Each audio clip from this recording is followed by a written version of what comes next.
మీరు ఇప్పుడున్న ముఖ్యమంత్రి కానీ మిగతా వాళ్ళు కానీ కొంతమంది మంత్రులు కానీ తెలియకపోతే ఆ రిపోర్ట్ తెప్పించుకొని చూసుకోండి. అప్పుడు ఆ కాంగ్రెస్ పార్టీ ఏం రాసి ఇచ్చిందో 2010లో. అంటే పాలమూరు ముఖ చిత్రం అది తెలుసు. మనం మాట్లాడితే దక్షిణ తెలంగాణ మా దక్షిణ తెలంగాణ ప్రాజెక్టుల మీద కేసీఆర్ చిత్తశుద్ధి లేదని ఆనాడు మాట్లాడింది కదా. మరి మీరు చిత్తశుద్ధి లేకనే కేసీఆర్ సొంత నిధులతోన రాష్ట్ర ప్రభుత్వ నిధులతోన కాంగ్రెస్ తెలుగుదేశం లాంటి పార్టీలు అనేక రకాల కేసులు వేసి ఆటంకాలు కల్పిస్తే కూడా కేంద్రం నీటి వాటా తేల్చకపోయినా కూడా ధైర్యం చేసి సాహసం చేసి పాలమూరు రంగారెడ్డి ప్రాజెక్టును 2015 జూన్ 11వ తారీఖు నాడు శంకుస్థాపన చేసి పనులు మొదలు పెడితే 190 కేసులు వేసి ఆ ప్రాజెక్టు ముందలు పోకుండా ఎన్ని రకాల అవంతరాలు కల్పించిండ్రు. మరి వాటన్నింటినీ అధిగమించి చివరికి ట్రిబ్యునల్ కెనాల్స్ మీరు తవ్వడానికి వీలు లేదు, డిస్ట్రిబ్యూషన్ సిస్టమ్ మీరు చేయకండి అని చెప్పి మన మీద ఆంక్షలు పెట్టుగా డిస్ట్రిబ్యూషన్ సిస్టమ్ ఏ క్షణమైనా చేయొచ్చు. ముందు రిజర్వాయర్లను కంప్లీట్ చేసి పంప్ హౌస్లను కంప్లీట్ చేసి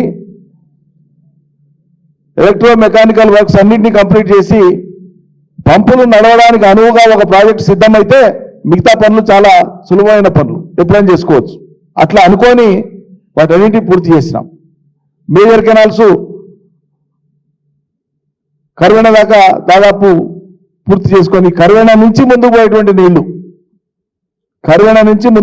నీళ్లు అటు దేవరగద్ర కానీ మక్తలు కానీ నారాయణపేట కానీ కొడంగల్ కానీ రంగారెడ్డి జిల్లా ఎగువ ప్రాంతానికి కానీ పోయేటువంటి నీళ్ల కోసం ఉద్దేశించినటువంటి కాలువలను మా ప్రభుత్వం ఉండగా టెండర్లు పిలిస్తే ఆ టెండర్లు ఫైనలైజ్ అయ్యేటువంటి దశలో ఎలక్షన్ కోడ్ వచ్చింది. ఎలక్షన్ కోడ్ వచ్చిన తర్వాత ఎన్నికలు జరిగిన తర్వాత మేము పిలిచినటువంటి పనులు కొడంగల్కు నారాయణపేటకు మక్తల్కు దేవరగద్రకు మహబూబ్నగర్కు షాద్నగర్కు కలకుర్తి కొంత భాగానికి నీళ్లు తలపెట్టినటువంటి కాలువల్ని అటు ఉద్దండాపూర్ నుంచి కానీ అటు కర్వేడ నుంచి కానీ కెనాల్ సిస్టమ్ కోసం అయితే మేము పనులు ఎస్టిమేట్ చేసి టెండర్లు పిలిచినామో వాటన్నింటినీ ఈ రేవంత్ సర్కార్ వచ్చిన తర్వాత క్యాన్సిల్ చేసింది. ఈ ప్రాంతాలకు నీళ్ళు ఇచ్చేటువంటి కెనాల్స్ అన్నింటినీ కూడా క్యాన్సిల్ చేసిండు. చేసి ఏం చేసిండు, దీంతో అవసరం లేదు మేము జూరాలకు వెళ్ళి లిఫ్ట్ సెపరేట్ పెట్టుకుంటామని చెప్పి కొడంగల్ లిఫ్ట్ అని చెప్పి ముఖ్యమంత్రి గారు కొత్త స్కీమ్ తీసుకొచ్చారు. రెడీగా ఉన్న సిస్టంలోకి వెళ్ళి కాలువలు దొరికితే నీళ్ళు వచ్చేటువంటి పని పెట్టుకొని దానికి శ్రీకారం. సరే మీ ఇష్టం, మీ నియోజకవర్గం ఆ 2-3 నియోజకవర్గాలకు మీకు నచ్చినట్లు తీసుకపోండి ఎవరుద్దన్న. కానీ మొత్తం స్కీమ్ని ఎందుకు ఆపరేషన్లు చేస్తలేరు? రెడీగా ఉండేటువంటి స్కీమ్ ఇప్పుడు పే చేయవలసినటువంటి కొద్దిపాటి బిల్స్ 2,000 కోట్లు ఇటువంటి ఏమున్నాయో తెలియదు, నాకు సరిగ్గా ఫిగర్ ఐడియా లేదు. దాదాపు 30,000 కోట్ల రూపాయల దాకా కూడా ఇవాళ మనం అక్కడ వర్క్ జరిగింది. అంత భారీ వర్కులు జరిగి 5 రిజర్వాయర్లు పూర్తయినాయి. అంటే మనం నీళ్లు ఇవ్వడానికి సరిపోయిన మందంలో రిజర్వాయర్లు పూర్తయినాయి. నార్లాపూర్ కానీ వట్టం కానీ ఏదైనా కానీ కంప్లీట్ అయినాయి. కరువైనా కొద్దిపాటు మిగిలింది కానీ నీళ్లు ఇవ్వడానికి ఇబ్బంది లేదు. టాప్ లెవెల్కి వచ్చినప్పుడు మాత్రమే, ఆప్టిమమ్ కెపాసిటీ వచ్చినప్పుడు మాత్రమే కొద్దిపాటి పని మిగిలింది. మిగతా లో లెవెల్లో ఉన్నప్పుడు నీళ్లు ఇవ్వడానికి సరిపోవడానికి రిజర్వాయర్లు కంప్లీట్ అయినాయి.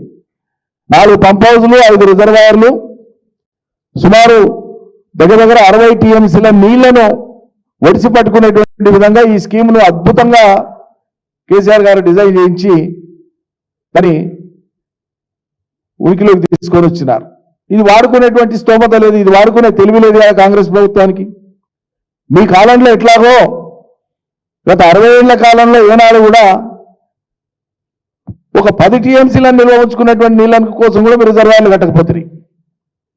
మొత్తం కేఎల్ఐ సిస్టమ్ అంతా కూడా 3.9 కెపాసిటీ ఉండేటువంటి రిజర్వాయర్లు మాత్రమే పెట్టింది. దాదాపు 4.5 లక్షల ఎకరాలకు నీళ్లు తలపెట్టినటువంటి కేఎల్ఐకి రిజర్వాయర్ కెపాసిటీ గతంలో కాంగ్రెస్ ప్రభుత్వం పెట్టింది 3 రిజర్వాయర్లు కలిపి 3.9 టీఎంసీ మాత్రమే. అంత స్వల్పంగా, అంత తక్కువగా పెట్టారు. మీకు ఒక్క పెద్ద రిజర్వాయర్ కట్టడానికి చేతకాల 60 ఏళ్ల కాలంలో.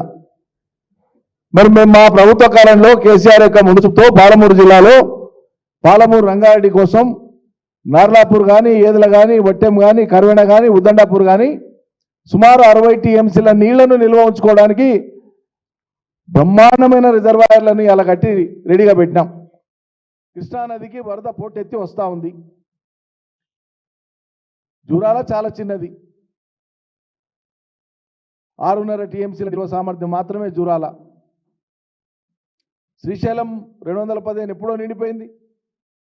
నాగార్జున సాగర్ నిండిపోయింది. నిండడమే కాదు, రోజు సగటున 4-5 లక్షల క్యూసెక్ల నీళ్లు కిందికి పోతాను. అరే ఇన్ని లక్షల క్యూసెక్ల నీళ్లు కిందికి పోతా ఉంటే నింపుకోవడానికి రెడీగా రిజర్వాయర్లు ఉంటే మీకు ఒట్టెం తర్వాత ఒకవేళ కరువెన దాకా తీసుకుపోవడానికి, ఉద్దండాపూర్ తీసుకుపోవడానికి సిస్టమ్ రెడీగా లేకున్నా ఒట్టెం దాకా నీళ్లు తీసుకురావడానికి అవకాశం ఉంది.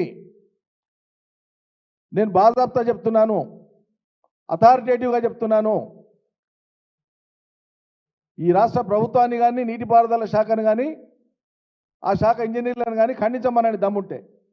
అసలైన తొలి వెలుగు. ఫాలో వాట్సాప్ @తొలి వెలుగు అఫీషియల్.